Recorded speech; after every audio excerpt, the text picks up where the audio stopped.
एक बार एक जवान लड़का बौद्ध भिक्षुक के पास जाता है और कहता है, गुरुवर, मेरी ही किस्मत इतनी खराब क्यों है।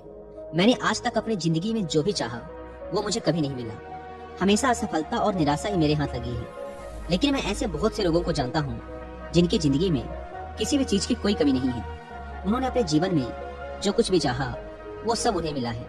गुरुवर, आखिर ऐसा क्यों होता है कि कुछ लोगों को सब कुछ मिलता है, वो जो भी करते हैं हर काम में सफल होते हैं, अपनी चाहत की हर चीज को हासिल कर लेते हैं, जबकि दूसरी तरफ ज्यादातर लोग बस मेरी तरह सपने देखते रहते हैं, लेकिन वो कभी भी अपनी मनचाही चीजें और सफलता हासिल नहीं कर पाते। तो आप मुझे कोई ऐसा तरीका बताएं जिससे मैं भी अपने भाग्य को ठीक कर सकूं और मनचाही सफलता हासिल कर सकूं। बौद्ध भिक्षु ने लड़के की पूरी बात ध्यान से सुनी और फिर कहा, तुम जिन सफल लोगों की बात कर रहे हो सकता है कि उनमें से कुछ लोग अपने भाग्य के सहारे सफल हो गए हों, लेकिन ज्यादातर लोग भाग्य के सहारे नहीं बल्कि इसलिए सफल हैं क्योंकि उन्होंने ये सफलता कमाई है। सफलता प्राप्त करने और लगातार सफल बने रहने के लिए इंसान के अंदर कुछ महत्वपूर्ण आदतों और एक विशिष्ट नजरिए का होना बेहद आवश्यक है, जिसके बारे में आज मैं तुम्हें बताने जा रहा हूँ। बस मेरी पूरी बात को अंत तक ध्यान से सुनना। व्यक्ति ने कहा, जी गुरुवर, मैं आपकी पूरी बात को ध्यान से सुनूंगा। बौद्ध भिक्षु ने कहना शुरू किया, हम सही तरीके और शांत मन के साथ सोचकर जीवन में आने वाली हर चुनौती का समाधान खोज सकते हैं। हम सबको अपने शून्य की खोज करने का प्रयास करना चाहिए। शून्य को खोजने का अर्थ एक ऐसी मानसिक अवस्था को प्राप्त करने से है जहाँ प्रेम, अच्छा स्वास्थ्य, ध्यान और खुशियाँ हैं, जहाँ कोई रोग नहीं है, कोई द्वेष, कोई चिंता, कोई युद्ध नहीं है, बस है तो सिर्फ शांति और खुशी। अपने शून्य के नजदीक पहुँचने के लिए हमें वो करते रहना चाहिए जो करना हम पसंद करते हैं। हमें हर रोज खुद से ये प्रश्न करना चाहिए कि क्या हम अपने लक्ष्य के प्रति पूरी ईमानदारी से मेहनत कर रहे हैं? क्या हम सकारात्मक और अच्छे विचार रखने वाले दोस्तों के साथ जुड़े हुए हैं? क्या हम अपने कर्तव्यों के प्रति ईमानदार हैं? क्या हम अपने खाली समय का सही से उपयोग कर रहे हैं? इस तरह के प्रश्न हमें सकारात्मक चिंतन करने के लिए मजबूर करते हैं और ये हमारे शून्य तक पहुँचने के सफर को और भी रोमांचक बना देते हैं, जिससे हम अपने लक्ष्य, आर्थिक स्थिति और खुशियों को निर्धारित कर सकते हैं। हमें हमेशा ऐसे लोगों के साथ रहने का प्रयास करना चाहिए जिनके लक्ष्य बड़े और जीवन मूल्य ऊंचे हों, क्योंकि ऐसे लोग हमें आगे बढ़ने के लिए प्रेरित करते हैं, हमारी सफलता में खुश होते हैं और हमें सही सलाह देते हैं। हमें हमेशा रचनात्मक सपने देखते रहना चाहिए और ऐसा हम इन 5 तरीकों से कर सकते हैं। पहला, हमें खुद से ये सवाल पूछते रहना चाहिए कि मैं कौन हूँ और मुझे अपने जीवन में कहाँ और कैसे पहुँचना है। दूसरा तरीका, हमारे लक्ष्य पूरी तरीके से स्पष्ट होने चाहिए। हमें अच्छे से ये पता होना चाहिए कि हमें क्या हासिल करना है। तीसरा तरीका, हमारे लक्ष्य को पूरा करने के लिए हमें एक समय सीमा निर्धारित करनी चाहिए। चौथा तरीका, हमें हमारे सपनों के प्रति सकारात्मक और आशापूर्ण दृष्टिकोण बनाए रखना चाहिए। और पांचवा तरीका, हमें हमारे लक्ष्य के प्रति पूर्ण रूप से समर्पित होना चाहिए।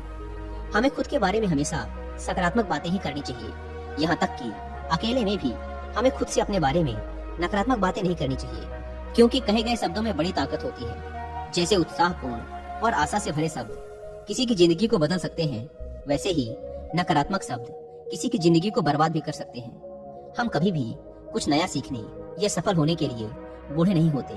सफल होने के लिए हमें चीजों या उचित शिक्षा की नहीं बल्कि एक दृढ़ संकल्प की जरूरत होती है। अगर इंसान का इरादा पक्का है तो वो रास्ते अपने आप ही बना लेगा। हमें खुद को रोज ये याद दिलाते रहना चाहिए कि हमारी उपलब्धियां क्या हैं, हम बेहतर हैं तो क्यों हैं, हमारे लक्ष्य क्या हैं और हम इसे कैसे पूरा करेंगे। यकीन मानो, हमारी ये आदत हमें उत्साहित, लक्ष्य के प्रति केंद्रित और सकारात्मक बनाए रखती है।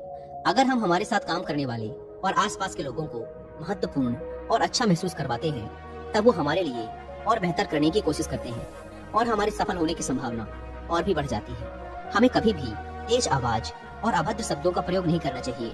ऐसा करने से हम एक कमजोर और कम आत्मविश्वास वाले व्यक्ति प्रतीत होते हैं। हमारी सफलता का निर्धारण इस बात से नहीं होता कि हम अपने लिए क्या करते हैं, बल्कि इस बात से होता है कि हम अन्य लोगों को प्रेरित करने के लिए क्या करते हैं। हमें सारे काम खुद करने की जरूरत नहीं है, हमें बस वही करना चाहिए जो जरूरी है। बाकी के कामों को उपयुक्त लोगों को बांट देना चाहिए। ऐसा करने से सामने वाला भी महत्वपूर्ण महसूस करता है और हमारा काम भी ज्यादा आसानी और अच्छे से हो जाता है। हमें हमेशा जीतने के बारे में सोचना चाहिए, क्योंकि जो जीतने के बारे में सोचता है और विश्वास करता है वही जीतता है। यही जीतने का नियम है और ये ऐसे ही काम करता है। हमें इस बात का ध्यान रखना चाहिए कि हम अपने बच्चों के सामने अच्छा व्यवहार करें, क्योंकि एक छोटा बच्चा अपने माँ बाप के व्यवहार को ही एक आदर्श व्यवहार मानता है और उसे ही अपनाने की कोशिश करता है। इसीलिए हमें आने वाली पीढ़ी को संस्कारवान बनाने का प्रयास करना चाहिए। हमें जो चाहिए उसके बारे में हमें पूछना चाहिए, खोजना चाहिए, दरवाजा खटखटाना चाहिए और हमें वो मिल जाएगा जो हम पाना चाहते हैं। सफल लोग अपने पूछने की कला से वो सब कुछ हासिल कर लेते हैं जो वो पाना चाहते हैं। किसी भी प्रश्न को सही तरीके से पूछना ताकि हम अपना मनचाहा उत्तर पा सकें, यह एक बहुत ही बड़ी कला है जो कि सफलता की कामना करने वाले हर एक व्यक्ति के अंदर होनी ही चाहिए। बौद्ध भिक्षु ने आगे कहा, जीवन में सफल होने के लिए हमारे अंदर लीडरशिप क्वालिटी का होना बेहद आवश्यक है। एक अच्छा लीडर बनने के लिए हमें 7 आदतें अपनानी होगी। पहली आदत, हमें अपने से जुड़े लोगों की मदद उनकी उम्मीद से बढ़कर करने का प्रयास करना चाहिए। दूसरी आदत, हमें खुद पर और अपने से जुड़े लोगों की काबिलियत पर विश्वास करना चाहिए। तीसरा नियम, हमें हमेशा सही को सही और गलत को गलत बोलने की हिम्मत दिखानी चाहिए। चौथी आदत, जब हमें पता चल जाए कि हम गलत हैं तो हमें तुरंत अपनी गलती स्वीकार कर लेना चाहिए। पांचवी आदत, हमें हमेशा अपने साथ काम कर रहे लोगों की सलाह लेनी चाहिए और उनकी इज्जत करनी चाहिए। छठा नियम, चुनौती के समय भी हमें अंदर से शांत और स्थिर रहने का प्रयास करना चाहिए। सातवां नियम, हमें काम को इतनी लगन और जिम्मेदारी के साथ करना चाहिए कि हम दूसरों के लिए एक उदाहरण बने और वो हमारे काम करने के तरीके का अनुसरण कर सके। एक बात याद रखो, हमारा दिमाग बहुत अमूल्य है। हमें इसकी देखरेख ऐसे करनी चाहिए जैसे हम दूसरे कीमती सामानों की करते हैं। हमने अब तक जो भी हासिल किया है या कर सकते हैं, उन सब का एकमात्र स्रोत हमारा दिमाग ही है। इसीलिए हमें इसे साफ सुथरा रखने का प्रयास करना चाहिए। इसके लिए हमें बुरी, दहशत भरी, नफरत भरी और नकारात्मक बातें फैलाने वाले लोगों से दूर रहना चाहिए और ऐसे लोगों का साथ करना चाहिए जिनके लक्ष्य बड़े और सोच सकारात्मक हो। हमें कभी भी जिम्मेदारियों से भागना नहीं चाहिए, क्योंकि जिम्मेदारी ही हमें एक मजबूत और अनुभवी इंसान बनाती है, जो कि बाद में हमारी बड़ी सफलता का कारण बनते हैं। हमें हमारे काम के लिए उन लोगों से सलाह लेनी चाहिए जो पहले ही उस काम में सफल हो चुके हैं या उस क्षेत्र के जानकार हैं, न कि उन लोगों से जो असफल होकर लोगों के बीच उस काम के प्रति डर फैलाते रहते हैं। हमें हमारे अतीत, वर्तमान और आसपास के लोगों के बारे में हमेशा अच्छा ही बोलना चाहिए और अगर हम किसी के बारे में अच्छा नहीं बोल सकते तो हमें चुप रहना चाहिए। हमें कुछ पाने के लिए उससे ज्यादा देने के लिए तैयार रहना चाहिए। हमें दूसरों के साथ भी वैसा ही व्यवहार करना चाहिए जैसा हम चाहते हैं कि वो हमारे साथ करें। हमें बिना उनसे कोई उम्मीद रखे लोगों की सहायता करने का प्रयास करना चाहिए और उस ब्रह्मांडी शक्ति का धन्यवाद अदा करना चाहिए कि उसने हमें मदद करने के लायक बनाया। ऐसा करने से हम अंदर से खुश और अपने काम के प्रति उत्साहित महसूस करते हैं। हमें लोगों को उपहार देने की कला आनी चाहिए। हम सही तरीके से उपहार देकर किसी का भी दिल जीत सकते हैं। उपहार देने के कुछ तरीके हैं जिनके बारे में हमें पता होना चाहिए। फूलों के गुच्छे, महंगे सामान, फलों से भरे टोकरी जैसे उपहारों से भी ज्यादा अगर कुछ सामने वाले के दिल को छूता है तो वो है हमारे अमूर्त उपहार। जैसे हमारे किसी अपने के पास जाकर उनके साथ थोड़ा समय बिताना, किसी बीमार दोस्त के घर जाकर उसका हालचाल पूछना, हमारी सहायता करने वाले लोगों का सार्वजनिक रूप से धन्यवाद अदा करना इत्यादि। हमें किसी को उपहार देने से पहले उस उपहार को उस व्यक्ति के अनुरूप बनाने का प्रयास करना चाहिए जिसे हम उपहार देने वाले हैं।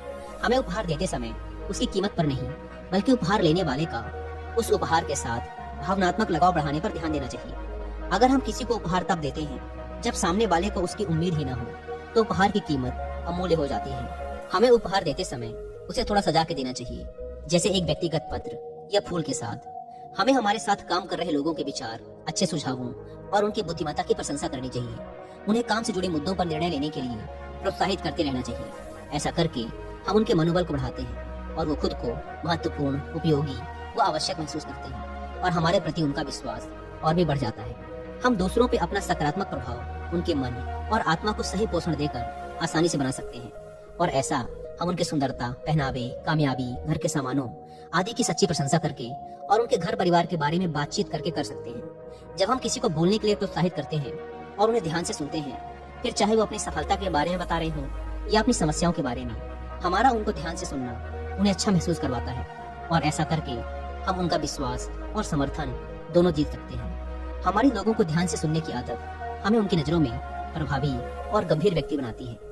हमारी हो रही बुराई इस बात का प्रतीक है कि हम आगे बढ़ रहे हैं और जब हम पलटकर अपनी बुराई का जवाब नहीं देते तो हम उसके नकारात्मक प्रभाव को वहीं निष्क्रिय कर देते हैं। श्रेय और तारीफ मिले ना मिले, हमें अपना सर्वश्रेष्ठ देते रहना चाहिए।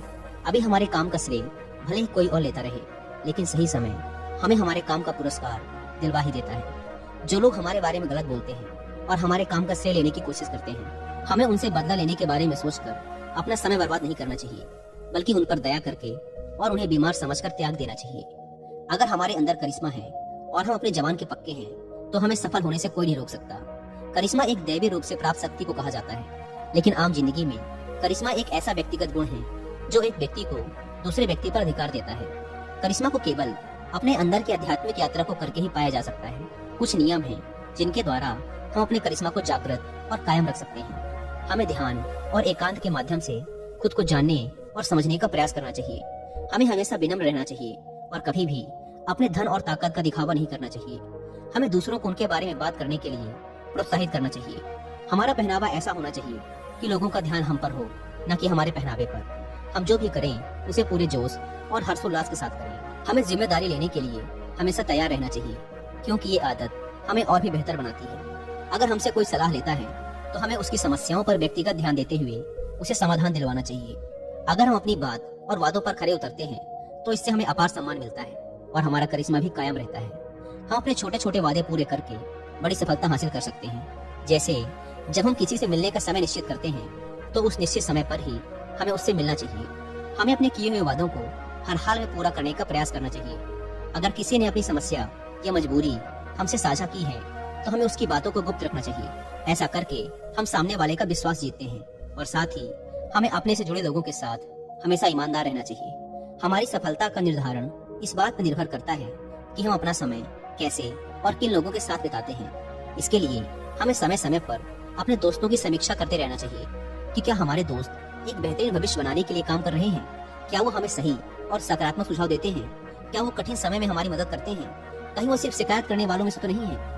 नकारात्मक सोच रखने वाले और हमें पीछे खींचने वाले दोस्तों से हमें दूरी बनाने का प्रयास करना चाहिए। इसके साथ ही हमें नए और अच्छे लोगों से दोस्ती करने और संबंध बढ़ाने से भी पीछे नहीं हटना चाहिए। हमें धैर्य के महत्व को भी समझना चाहिए, क्योंकि बड़े और महत्वपूर्ण लक्ष्यों को पूरा करने में समय लगता है। इसीलिए हमें हर रोज अपने लक्ष्य के लिए एक एक कदम बढ़ाते रहना चाहिए। लगातार धैर्य के साथ काम करने वाले न केवल अपने लिए बल्कि आने वाली पीढ़ी के लिए भी निर्माण करते हैं। जब हमें लगे कि हमारा काम पूरा हो चुका है तब हमें उस काम में लगे वक्त का 10% समय और लगाना चाहिए, उस काम में हुई गलतियों को कम करने के लिए। ऐसा करने से हमारा अपने काम के प्रति समर्पण बढ़ता है। हमें इस बात का ध्यान रखना चाहिए कि धन हम पर नियंत्रण ना करे। हमें अपने कमाए धन का कुछ हिस्सा दूसरों की मदद में लगाना चाहिए, क्योंकि दान करने से धन की शुद्धि होती है और मन की शांति बढ़ती है। हमें सफलता के शिखर तक पहुंचने में बहुत समय लगता है, लेकिन वहां से नीचे गिरने में ज्यादा समय नहीं लगता। इसीलिए सफलता को कभी भी अपने सर पर नहीं चढ़ाना चाहिए। हमें अपने चरित्र का अच्छा उदाहरण समाज में पेश करना चाहिए ताकि लोग उसका अनुसरण कर सकें। जिंदगी में सीखना बंद ना करने के लिए हमें एक बच्चे की तरह सोचना चाहिए, क्योंकि अपनी उत्सुकता के कारण बच्चा हर उस चीज के बारे में जान ही लेता है जिसके बारे में वो जानना चाहता है। हमें भविष्य के बारे में स्पष्टता से सोचने के लिए फिर से एक बच्चा बनना चाहिए और फिर से शुरू करना चाहिए। हमें बुद्धिमान लोगों की संगत करनी चाहिए जो हमें समृद्ध बनाएं, ऊपर उठाएं, प्रोत्साहित करें, सफलता और जीने का मजा हमारे साथ साझा करें, और तब हम अपने सबसे अच्छे समय को उभरते हुए देख सकते हैं। हमें निराशावादी लोगों को अपने जीवन में कहीं कोई स्थान नहीं देना चाहिए।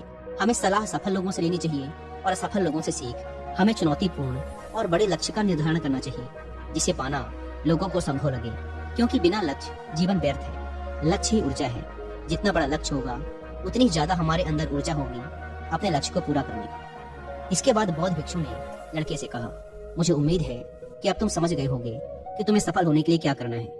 लड़का भी भिक्षु का धन्यवाद कर उनकी आज्ञा ले वहां से चला गया।